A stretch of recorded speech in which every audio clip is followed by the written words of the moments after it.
Hi friends දැන් මම කියලා දෙන්න යන්නේ මට අමතක වුණා. මතක තියාගන්න. අමතක කරන්න එපා. මේවට කොහොමද තමිල් වලින් කියන්න පුළුවන් කියලා තමයි කියලා දෙන්න යන්නේ. රයිට්. පළවෙනි එක මට අමතක වුණා.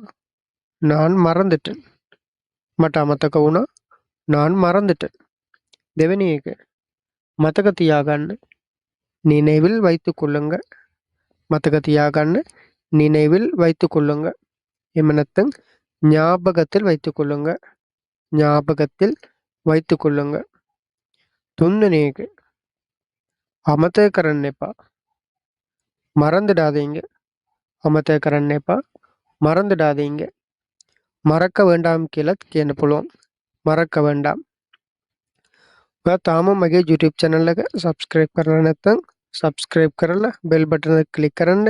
ඒ වගේම දමළ භාෂාවෙන් numbers එකේ ඉඳලා 1000ක් වෙනක ඉගෙන ගන්න ඔයා කැමති නම් මගේ YouTube channel එකේ ගිහිල්ලා ඉගෙන ගන්න පුළුවන්. Thank you.